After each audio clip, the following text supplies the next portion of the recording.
This conference will now be recorded. Right. Good morning, everyone. In the last session, we summarized what are the concepts that we learned from Spring Boot basics, like what is Spring Boot, what is IOC, what is dependency injection, what is auto wiring, banners, runners, stereotype annotations, component scanning, auto wiring. All those concepts we summarized in the last session, and we have seen one assignment also in the last session to read the data from the file, filter the data by using streams, and write the data to the file. So today I'm giving one more day chance. I want your submissions by today end of the day. So if you continue like this is not going to work out. Whenever I give an assignment, I want you to submit the assignment. Fine. Now, from today onwards, we are going to start with next part in our boot microservices course, that is persistence layer development. So as of now, we understood how to develop simple Spring Boot applications. We understood, right? Now, as part of this applications development, if I want to do persistent logic, how we need to do that persistence logic? How we need to develop that persistence logic? So what are the techniques that we need to follow to develop the persistence layer? We are going to understand. Fine. Before going to start the persistence layer development directly, first I want to tell you what are the best practices that we need to follow. What are the best practices that we need to follow while developing persistence layer? So what are the industry standards? What are the industry standards to develop that persistence layer? We are going to discuss, right? So most of you already completed your JDBC, Spring JDBC, Hibernate frameworks also, right? Now, so by using those techniques, by using JDBC, Spring JDBC, ORM framework like Hibernate or Spring ORM, we can develop persistence layer. But what is the difference? What is the difference between the real-time trainer and a faculty?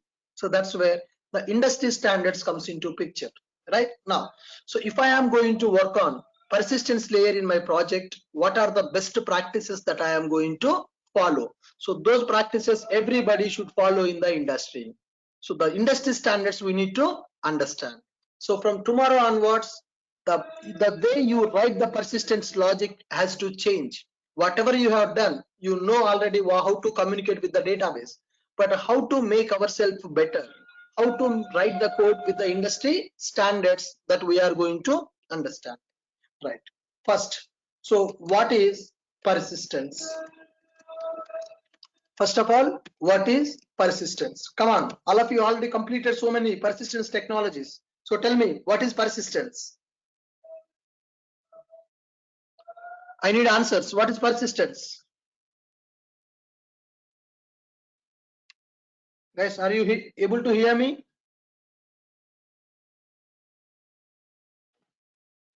What is persistence? Persistence means storage.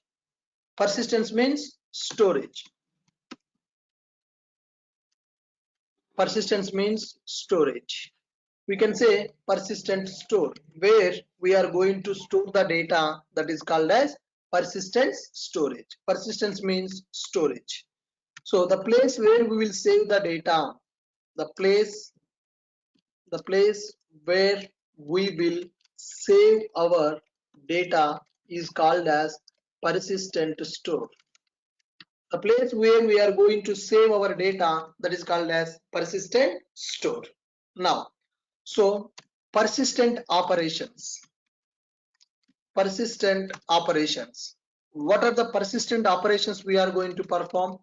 Inserting data, updating data, card operations we are going to perform, inserting data, updating data, deleting data, retrieving data, and we are going to retrieve data. Persistent operations. There are four types of operations that we are going to perform. By using this, we are going to do the operations in the persistent store. Inserting the data, updating the data, deleting the data, and retrieving the data. These are called as persistent operations, right? Next, persistent technologies.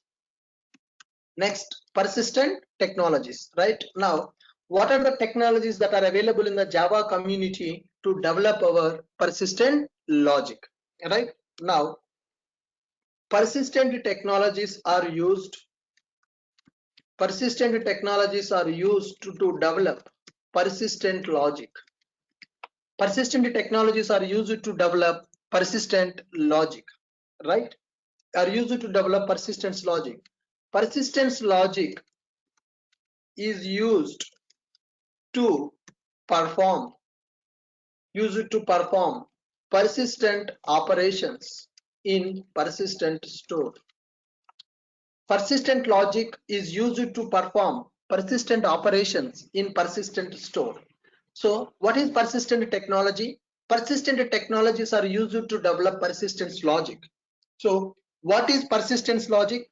Persistent logic is used to perform persistent operations in persistent store. So just read these things. Persistent store, nothing but the place where we are going to store the data permanently for our future access. So now I will save the data. After 1 year, I want my data back. Then you can go for persistent store. So whenever we store some data into the persistent store, what type of operations we can perform? So on what type of operations we will do on the persistent store? We can perform below operations in persistent store. We can perform below operations on persistent store. Insert the data, update the data, delete the data, retrieve the data. Right? So in order to perform these operations, we are having persistent technologies. So what is the purpose of persistent technology? Persistent technologies are used to develop persistence logic, which are used to develop persistent logic. What is persistent logic? Persistent logic is used to perform persistent operations in persistent store. So we need to write some logic in our application. We need to write some logic in our application which is used to perform the operations, right? So database is one persistent store. File also we can say as a persistent store. Database also we can say as a persistent store. So database nothing but persistent store, because we are going to store the data into the database. The database is called as persistent store. So we are having several technologies to develop persistent logic. We have several technologies to develop persistent logic, right? The first and foremost one is Java JDBC. Java JDBC is the first and foremost concept that came into the market in the Java community to develop persistent logic to communicate with the database. So after this Spring JDBC came into the market.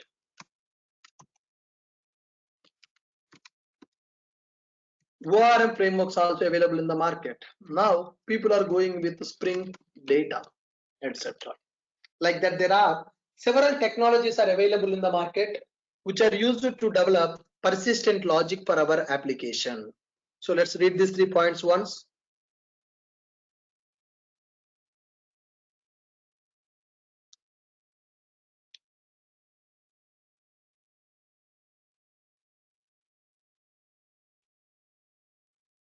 Persistent technologies are used to develop persistent logic. Persistent logic is used to perform persistent operations in persistent store. We have several technologies to develop persistent logic. One is Java JDBC, second one Spring JDBC, third one ORM frameworks. Now the trend in the market is Spring Data. So by using Spring Data also we can develop our persistent logic. So as part of this course we are going to cover Spring Data, which is latest to perform persistent operations in our applications, right? Before going to start Spring Data, first we need to have some good or best practices to develop our persistent logic, right? Best practices to develop persistent logic. Best practices to follow while developing persistent logic. Best practices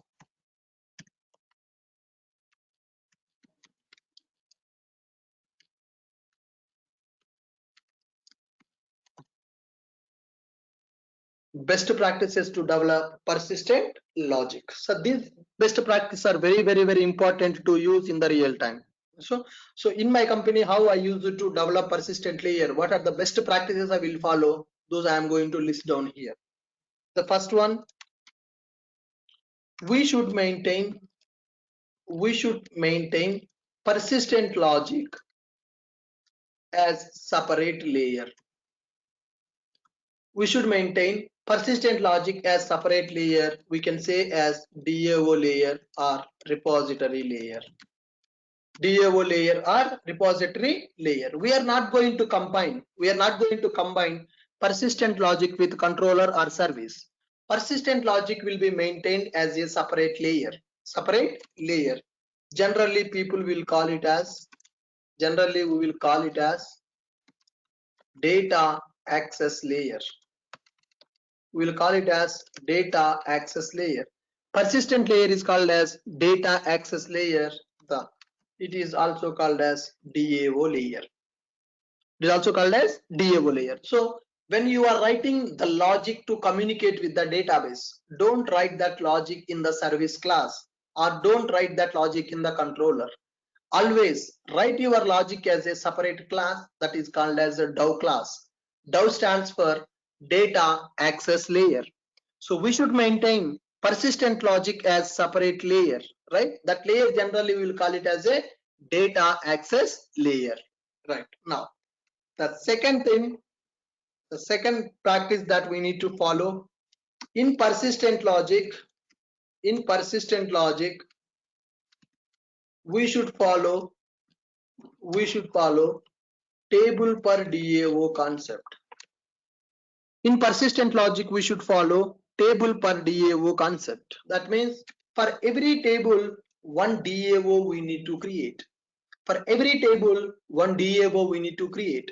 So one table will contain one DAO. That is called single responsibility principle. Single responsibility principle.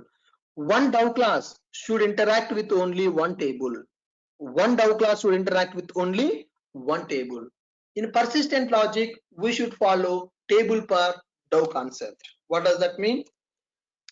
One for every table, dedicated DAO we need to create. For every table, dedicated DAO we need to create. Why? Because that DAO should interact with only one table. That is called single responsibility principle. That is called single responsibility principle. Why, sir? Why we need to create one DAO for one table? The reason is, in the industry projects, tables will be like 1000 tables will be available, or 2000 tables will be available, or 5000 tables will be available. If there are 5000 tables available, if you don't follow this practice, so tomorrow you need to write the logic to read the data from so and so table. So in which class you will write that logic? Or you need to modify one SQL query for one table operation. In which class you will modify that? Where that method is available? Where that query is available? How you will understand? How you will understand if you don't follow this practice? So tomorrow there are, assume that in my application there are so many tables available. In my application there are so many tables are available. Now assume that, so table 1, table 2, table 3, 4, 5, 6 and so on. Like this, there are so many tables available in the database for our application. These are all the database tables. Assume that 1000 tables are available. Now for these 1000 tables, I created 20 DAO classes or some 100 DAO classes I created. 100 DAO classes I created. I did not follow any best practice. Like this, I created Java classes. I created some Java classes. These are DAO classes. These are DB tables. Now I want to modify one select query which is going to interact with this table. I want to modify select query which is going to interact with this table, right? In which DAO that method is available, I need to search it, because we are not following any standard. So I want to modify one SQL query. There is one switch is there. I need to add one extra column in the where class. For the table, right? Now, where is that class? Where is that method? In which DAO class that method is available? That is confusing for the programmer, which is reducing readability of the program. Reducing readability of the program. So to avoid this problem, what we need to do is, for every table, create one DAO class. Now, this DAO will interact with only this table. This DAO will interact with only this table. This DAO will interact with only this table. This DAO will interact with only this table. So this is called table per DAO concept. So in the real-time projects, every project will follow the same standard. For every database table, one dedicated DAO class will be created. Now, so tomorrow you want to modify a SQL query for this table. So this table name is something like A. Now for A, there is a DAO. There is a DAO class is available. So if you want to modify that query, so you no need to set all the classes. What is the table name? It is assumed that A. For A, there will be a DAO which is associated. So directly you can go and check in the class which query you need to modify. So now it becomes simple. So earlier, when I don't follow this standard, it is very difficult for the programmers to understand in which class that method is available, which will read the data from the table A. So that's why we need to follow this principle. So what is that? In persistent logic, we should follow table per DAO concept. What is the meaning of that? For every table, dedicated DAO we need to create. So that DAO class, that DAO only responsible to perform operations with the table. With that DAO class is only responsible to perform operations with the table, which improves readability, and which decreases maintenance cost of the project also. So every developer can easily understand when they want to make some change for some particular persistent logic. So they will easily understand, okay, this class is having this DAO, this class is having that DAO, this table is having that DAO. So if they want to modify some logic for a table, so some update operation they want to modify, insert operation they want to modify, retrieve operation they want to modify, so directly they can go to the DAO which is associated to the table. So instead of checking in all the DAO classes, they are going to check in the dedicated DAO class of the table. So in the industry, for every table, dedicated DAO we are going to create. That DAO only responsible, that DAO only responsible to perform operations with that table. Right? How we are going to create? Suppose if the table name is a user master, for this we are going to create one DAO with a name called user master DAO.java. So the table name should be represented in the class name also, then only people can easily understand. Suppose if I create this table name as some demo.java, the class name is demo.java, it doesn't make any sense. There is no mapping between the table and the class name. So whenever you are creating table per DAO, your class should represent the name of the table. My table name is user master, so I'm creating that as user master DAO.java. Right. Similarly, if the table name is a master means master table, main table in the application. Now, if the table name is a role master, I will create my DAO name as role master DAO.java. Now, my table name is something like co_triggers. Co_triggers is my table name. Then I'm going to create the DAO name as co_triggers.java. Right. Now my table name is account details. So for this, I will create a DAO with a name called account details DAO.java. So like this, there should be some mapping between our database table name and our DAO class name, so that maintenance of this project will be very easy. Readability also is going to improve. So tomorrow somebody wants to change, there is one bug in the project. We need to change the SQL query which is retrieving the data from CO triggers table. So do I need to set all the DAOs in the project? First I will check which table, CO triggers. For CO triggers there will be a DAO with a name called CO triggers DAO. Directly I will go to that class. So just to read these points once, all of you go through these points.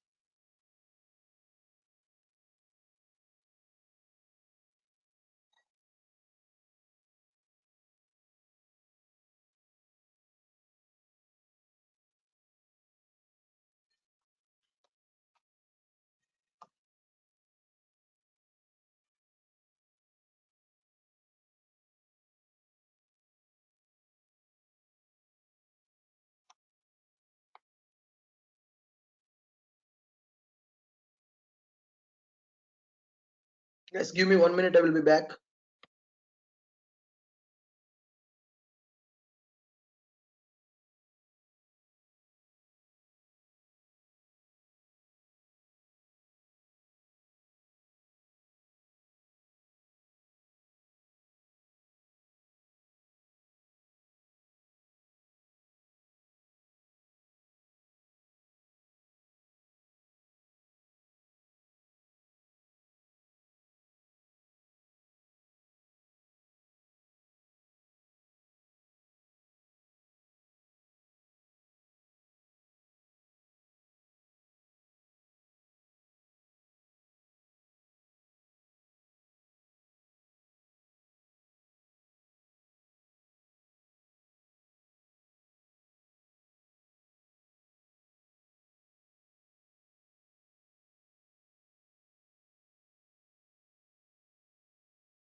Right, I'm back.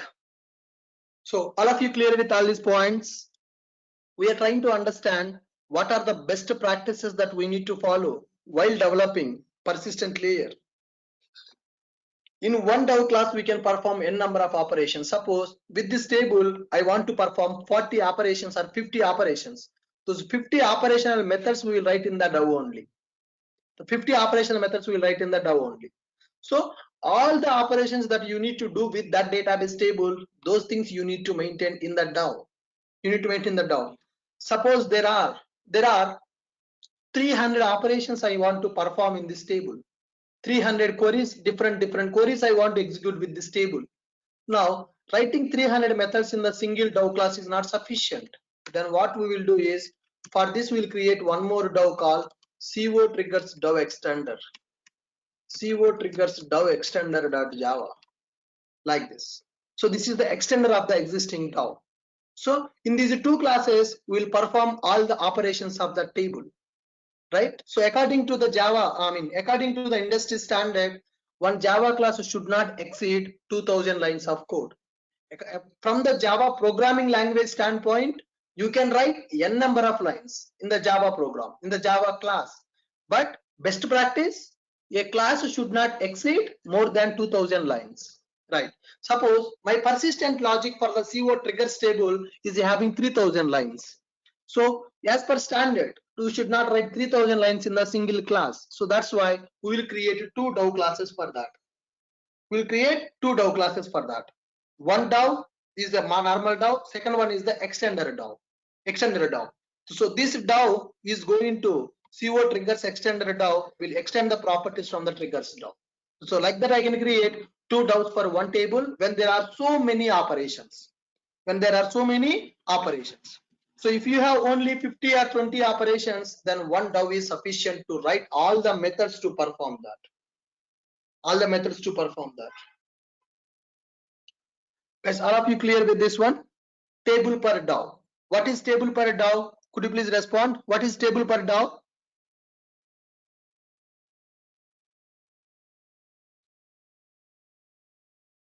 What is the table per Dow? Yes, sir. I mean, Dow means it is an interface. For that, we should create the implementation. One Dow will be available as an interface. For that Dow, we will create an implementation. One table, one Dow. That means for every table, a dedicated Dow class will be available. So all the operations related to that table will be written inside that Dow only. Right. Suppose let's take a scenario. Sir, I want to write a join query. I want to write a join query. Right. So I want to retrieve the data by joining user master and role master. By joining user master and role master, I want to write one SQL query in a method which will interact with the two tables. Then these two tables are having two Dows. Then in which Dow I need to write that method. Now you can decide. As you are dealing with a join query which is interacting with the two tables, now you can write that join query either in the user master Dow.java or you can write that in the role master Dow.java. You can write that in the user master Dow.java or you can write that in the role master Dow.java because you are writing a join query which is dealing with the two tables. The two tables are having two DAOs. Then you can decide in which DAO you want to write that. Then you are having flexibility. Either you can write in the first DAO or you can write in the second DAO, because your method is not talking to one table. If your method is talking to only one table, then you need to write that method specific to that table DAO only. Suppose your query is talking to account details, where you need to write that method. You should write that method in account details DAO.java. Your SQL query reading the data from only CO triggers table, then you should write that method in CO triggers DAO.java.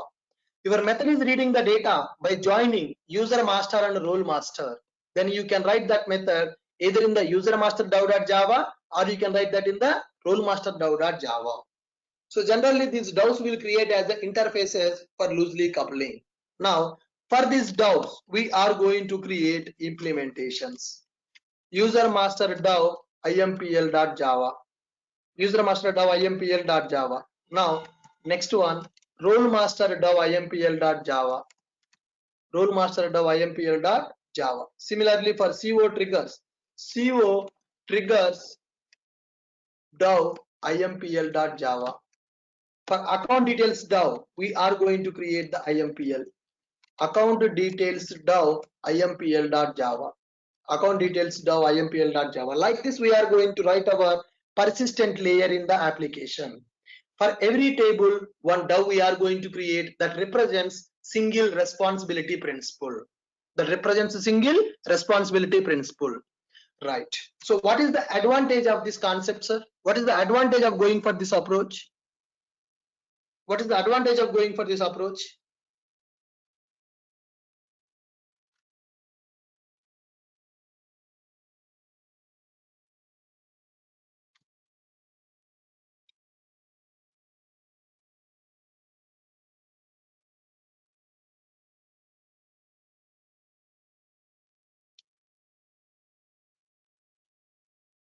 Readability will be improved and loosely coupling will be available. So tomorrow if a new programmer join in the project, if he has to work on the persistent layer, easily he will understand which table, if you want to perform a new operation, in which class he has to write that method. In which class he has to write that method. It is going to improve the readability. Right. This is very important practice that we should follow in the real time. Yes, sir. Dev extender class will be the subclass of the main dev class. It will be the extender of subclass of the main dev class. So tomorrow, if you want to make some changes, you will have a very clear idea which table operation change we need to do in the which dev. Without following this standard, if you write your persistent logic in any class, wherever you want to have written that, then you left that project, in place of you somebody joined, how that person will understand where he has to change that logic which is reading the data from this table. That is very confusing. That is very confusing. So that's the reason in every table for every table we will create one DAO. Now let us take an example. Sir, in my project the requirement for account details is only insert operation. Just only one operation I want to do in the account details table. Just one insert method I have to write. Should I create a separated DAO for this table or is it not required? My question is, our requirement is only inserting the data to this table. Only one method is required, insert the data. So do I need to create like this, or I can write that method in any one of the existing DAO? Should I go for existing DAO to write that particular method? No, we have to create the separate DAO. Even if you are doing only one operation also for the table, that should contain a dedicated DAO. That should contain a dedicated DAO. Today it is only one operation.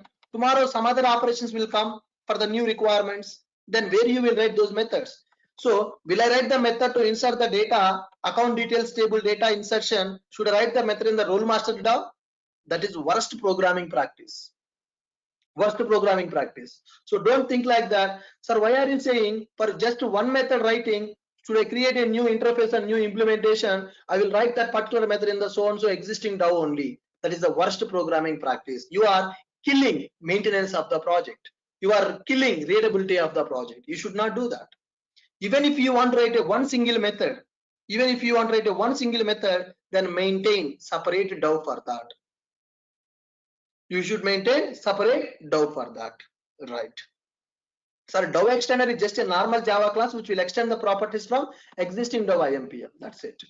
It is not going to implement any interface and all. It is just a extender for this existing DAO implementation. It will just a subclass of the DAO implementation.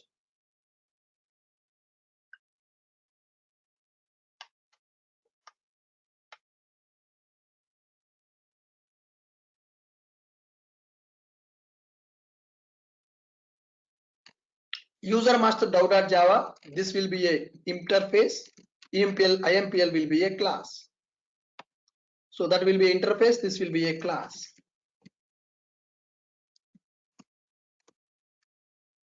Whenever I specify DAO, it is an interface. If it is a class, I will specify as a IMPL. This is best practice. So most of the people will not follow this approach when they are learning the courses because they don't know what is happening in the industry. So in my 8 years experience, in my all previous company projects, I have seen this practice. So in every project in the industry, they will follow this approach. For every table, separate DAO will be available so that people will easily understand where to change whenever there is a requirement.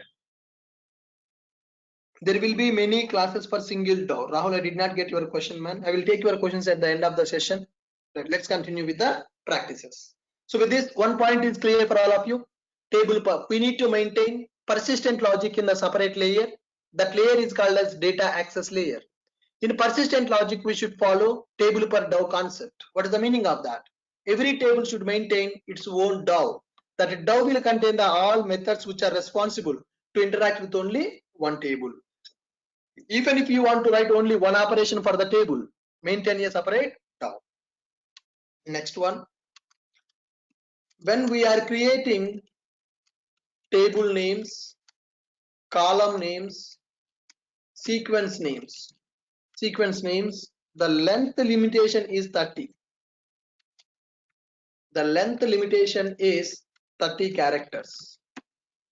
Suppose you want to create a table in the database. Suppose if you want to create a table in the database, how many characters can be there in the table name? 30 characters can be available. That is the maximum. I want to create one column name. I want to choose column name. 30 characters you can choose for the column name. I want to create one sequence name. 30 characters you can choose.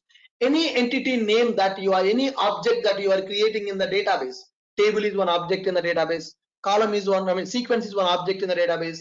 Procedure is one object in the database. Whenever you are creating tables or columns or sequences or procedures or views, anything, the length should be 30 characters only, less than or equal to 30. That is the limitation. Suppose my table name is having more than 30 characters, then database will not allow me.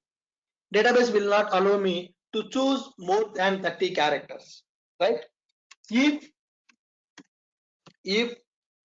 required name is having more than 30 characters, generally people will ignore vowels from the name.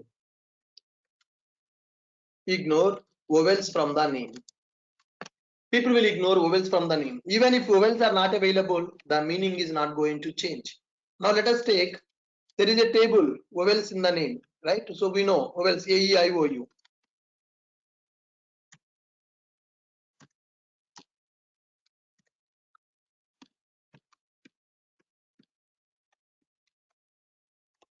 A, E, I, O, U. These are the vowels in the alphabets. So when we are creating the table names or column names or sequence names, generally DB people will avoid these vowels so that they can reduce the length, because 30 character is the limitation. If it is exceeding more than 30, DB will not allow. Then how to deal with those names? So then they will ignore vowels in the names, right? If you avoid vowel, if you remove vowel from the name, the readability is not going to decrease, the meaning is not going to change, right? Suppose if I take user master now, so I want to avoid vowels in this name, then what will happen? USR underscore MSTR, user master. Still the meaning is same. The meaning is not disturbed. So, but here U we cannot avoid because it is a starting character. So if you avoid the starting character, the complete name is going to change. So in the name middle, except that first character, if there are any vowels in the middle, they are going to avoid to reduce that length. Now simply take one example, credit card number. This is length is big.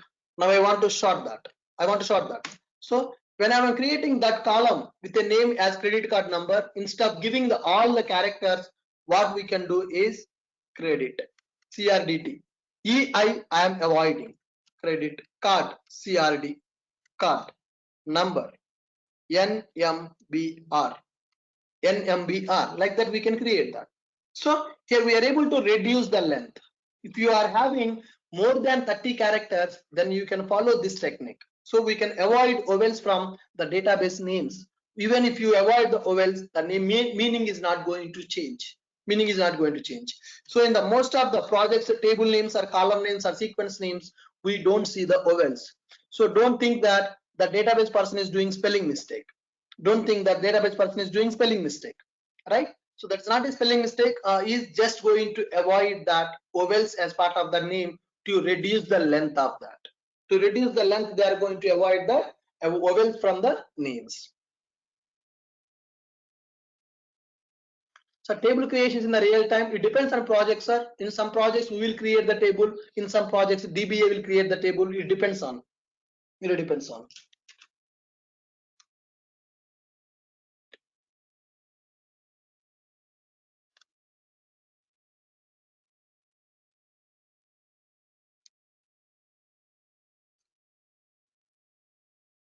In the Oracle database, I have seen 30 characters is the limit, sir. Other database I did not work on that. Let me check on that. But the Oracle, it is 30 is the limit.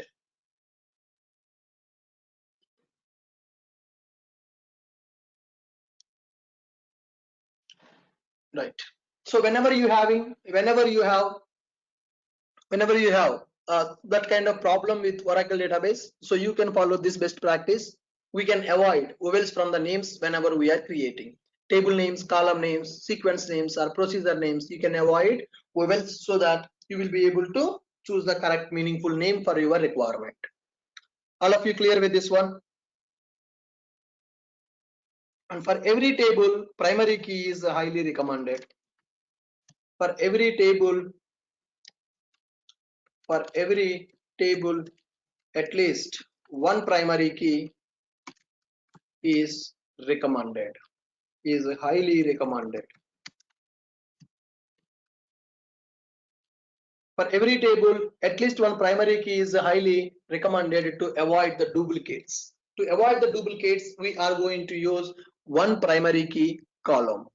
So a table can have more than one primary key column also, which is called as a composite primary key. But at least one primary key is required. For the table so that we can maintain uniqueness in the table. We can maintain unique data in the table. For every table, at least one primary key is highly recommended. So when you are working with persistence layer, so you need to check what are the tables that you are using in the project. Check that does the table contains the primary key or not. If the primary key is not there, please talk to your DBA. So ask them why primary key is not available for the table. So primary key is highly recommended for every table which we are using in the database. Right? Fine. Next one, for every table,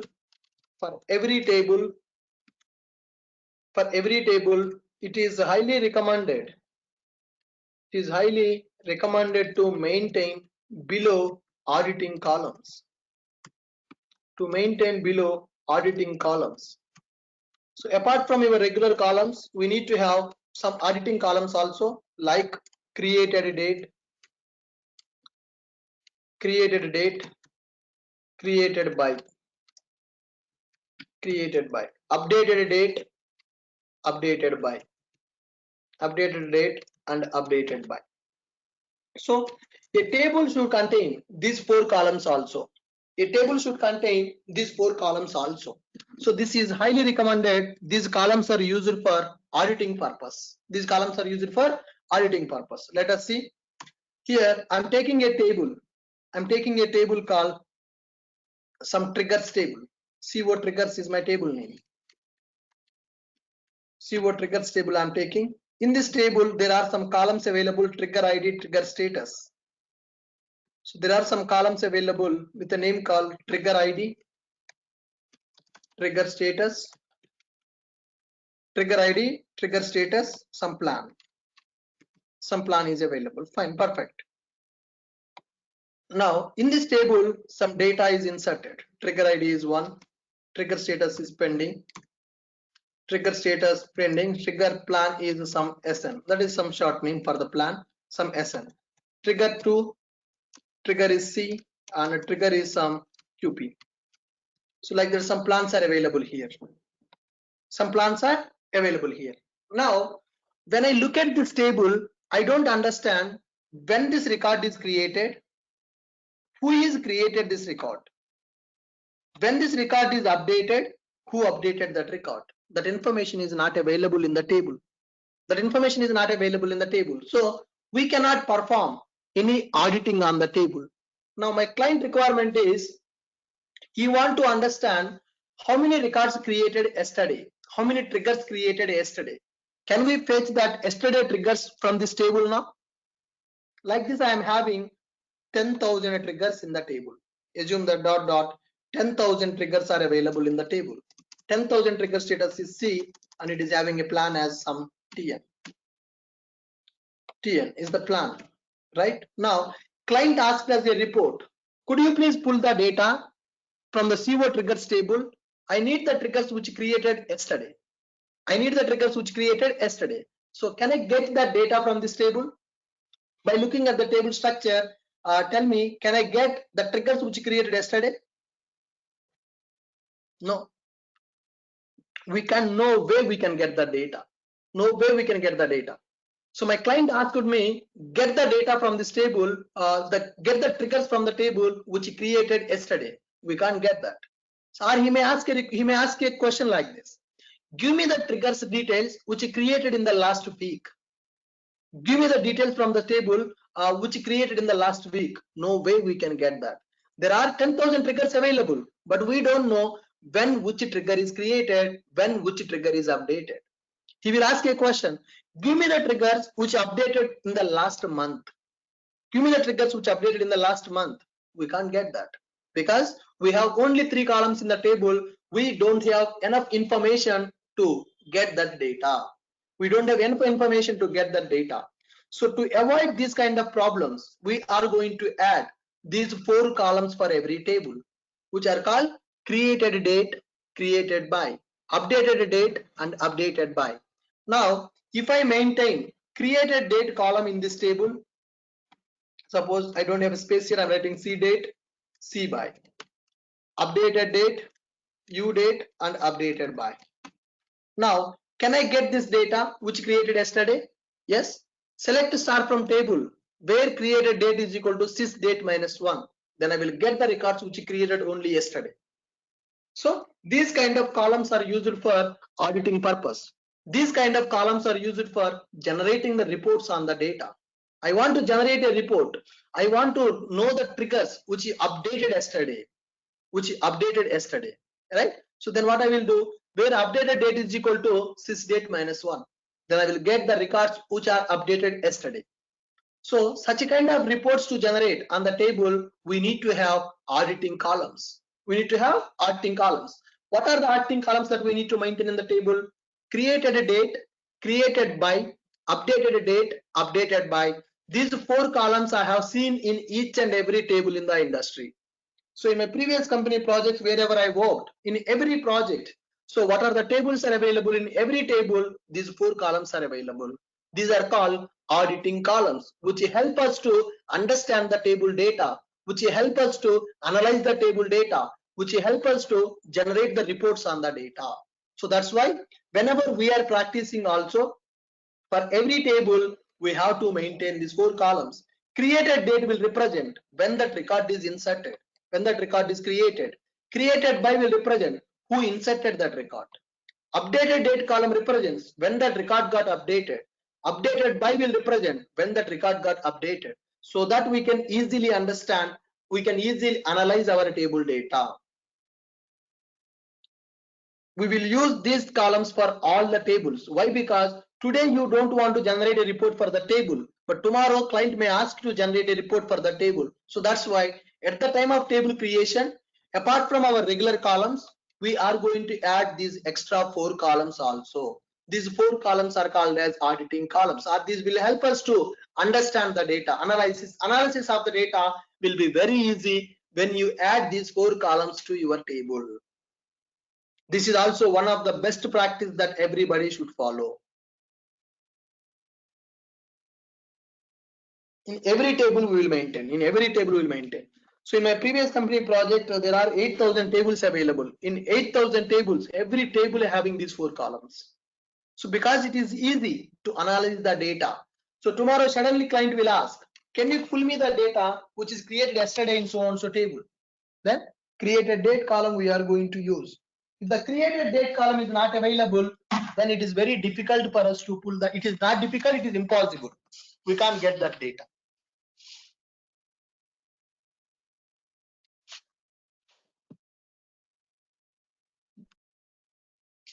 If we don't have these 4 columns, it is impossible to analyze the table data. So that's why for every table, we are going to maintain these 4 columns.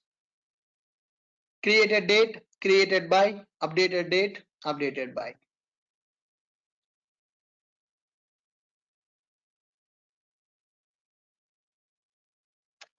Right. Now, for every primary key,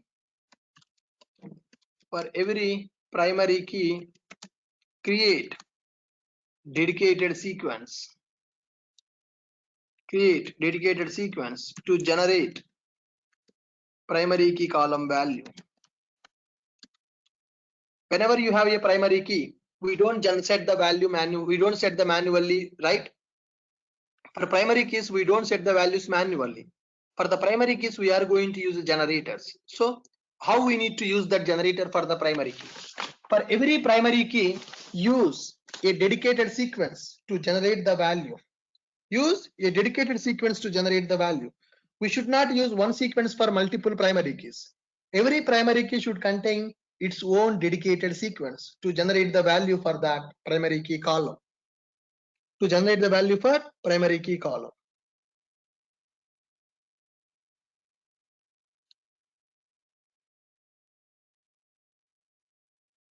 To generate the value for primary key column. And the next one.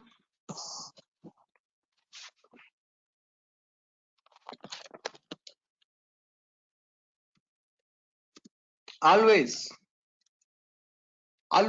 recommended to maintain cache for static tables data to avoid DB interactions.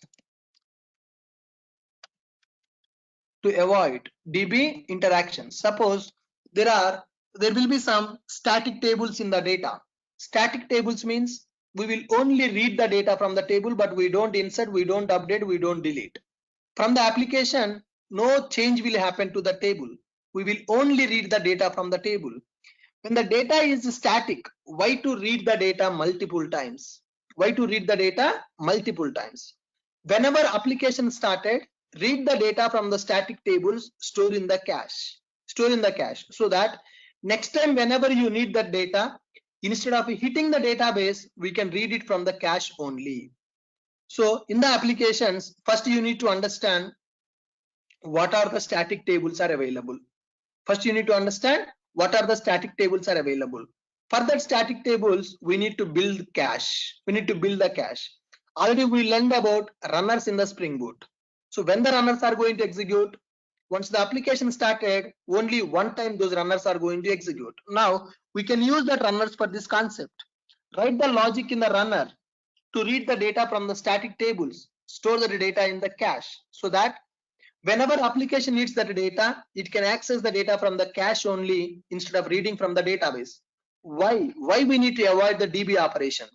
DB operations are costly because it has to load the driver, open the connection, it has to read the data, it has to close the connection. Lot of performance will be degraded. Lot of performance will be degraded because database call is a network call. Our application will be running on one machine, database will be running on the another machine. So from our application, DB call will happen through network. So through the network, the call will happen to DB, which will reduce performance of the application. So that is the reason we need to use cache for the data wherever it is possible, right? So if there is a static table, suppose assume that there is a countries table where the country names are available. Country names will not change daily. That is a static. Country names are not going to change daily, static. When the country names are static, why to read the country names every time from the table? Read the country names only one time when the application is started. Store that in the cache as a key value pair. Country names is the key, value is a list of names. Then you can use that data whenever you need in the application, which will improve performance of the application. So always recommended to maintain cache for static table data to avoid DB calls, because DB call will reduce performance of the application.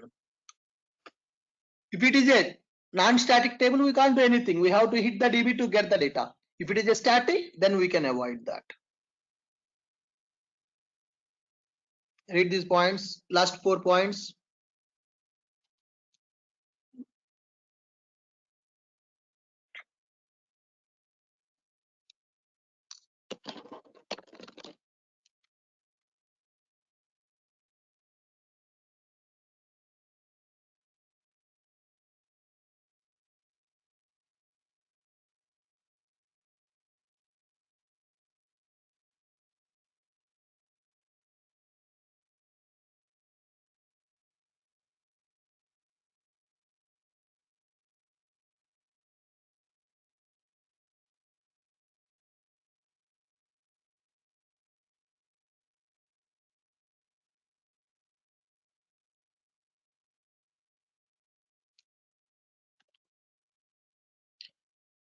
Sir, only master data we don't maintain. If the data is getting modified from the application, we don't maintain in the cache. If the data is not getting modified, if it is a static table, then we will maintain the data in the cache.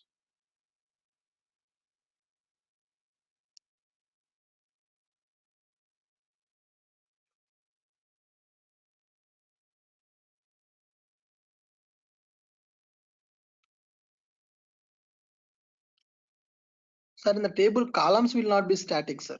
Table row, table data will be static. How can we columns will be static? If the columns are static, still the table is getting modified, right? The records are getting inserted, updated, deleted. So I have never seen columns are static. Table will be static or non-static, but not columns. Even if the columns are static, then we will know we don't go for cache, right? Table records are going to insert.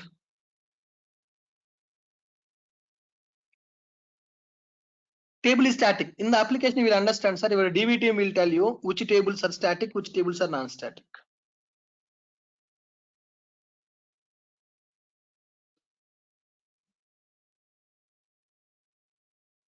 So if you are part of the project, you will understand which tables are going to modify, which tables are not going to modify. You can maintain application level cache as a map, or you can maintain Redis cache. Different ways are there to store the data into the cache.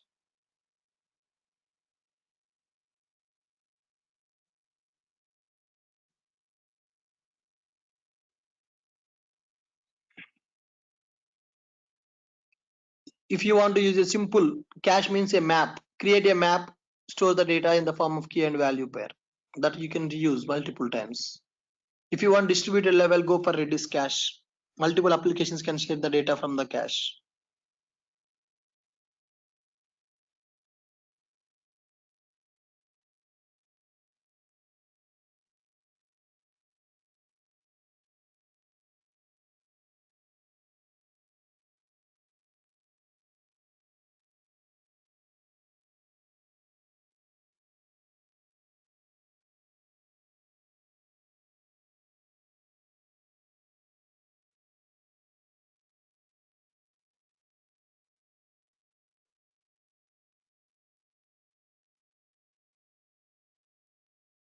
Euro spike cash, I'm not aware that, so let me check it once. Redis cache will be covered.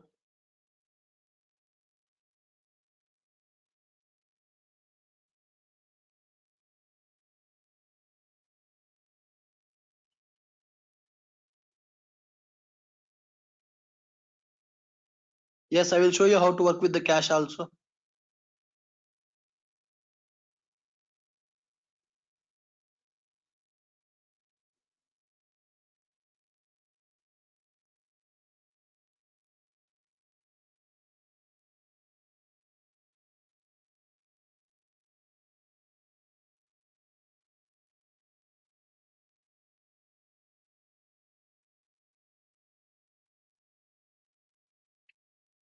No, sir, it won't be a heavy application. It will improve the performance. Network call is, I mean, DB call is a expensive operation, so we load the data, will store into the cache. So we'll tell you how to store the data into the cache. Right, let's go through all these points once. Just revise.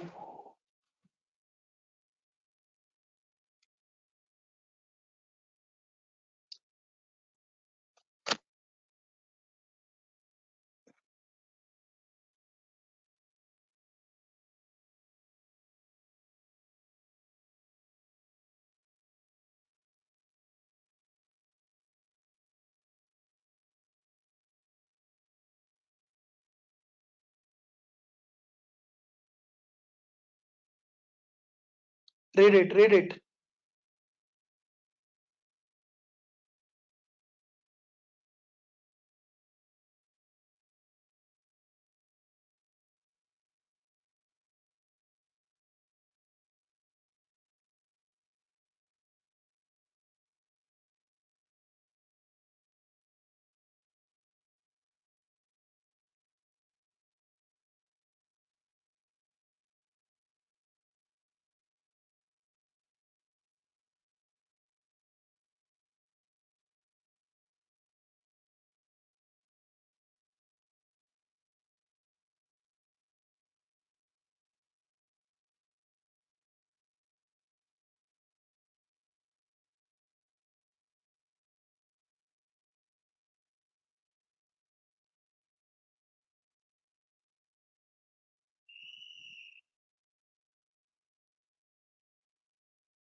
Right, guys. Anybody has any questions?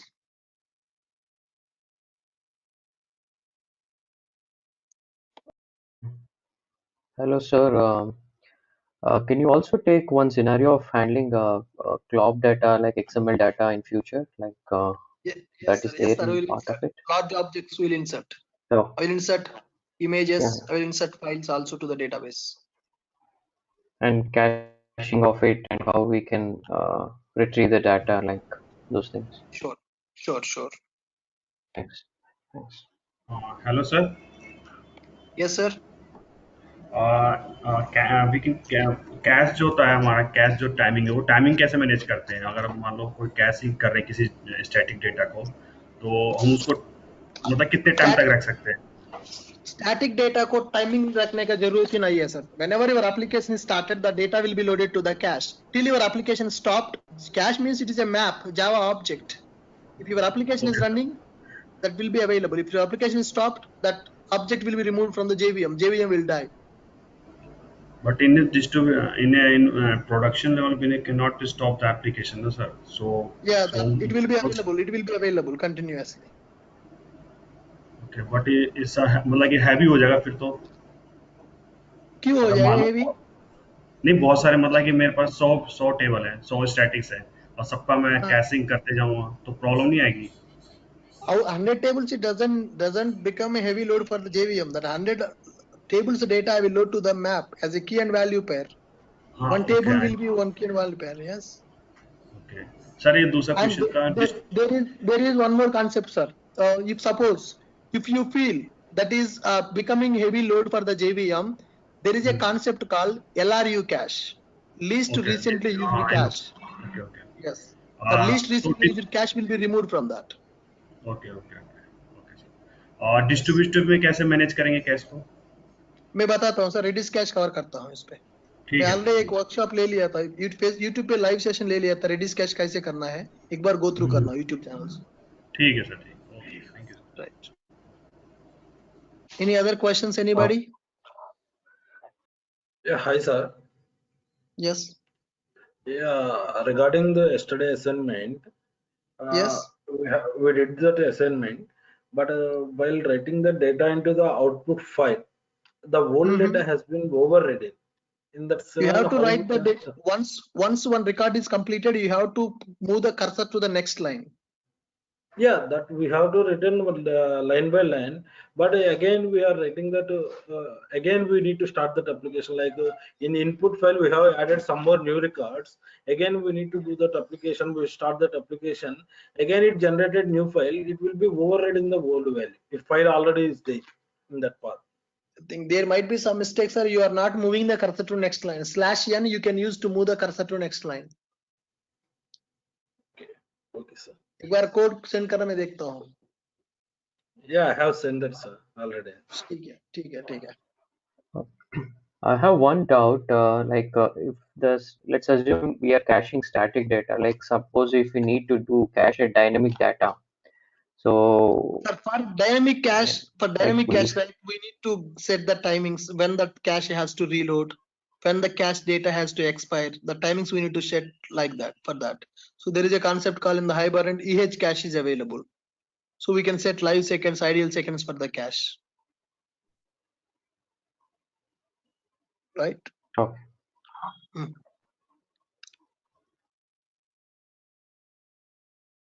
Right. Next question. Guys, buzz, speed up, speed up. We have another session at 11:30.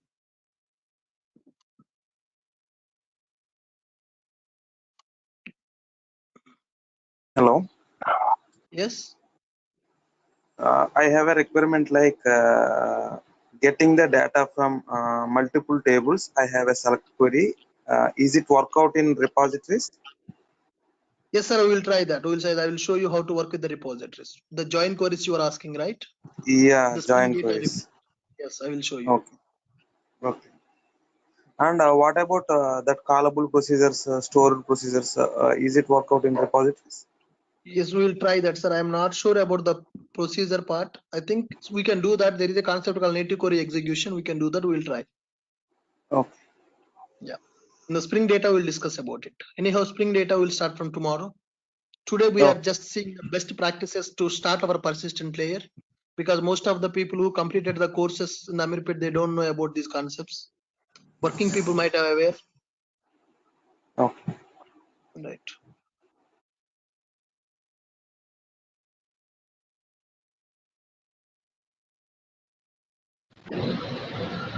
Right, Neeraj, we'll discuss that, sir. LRE cache, Redis cache, we'll discuss in coming classes.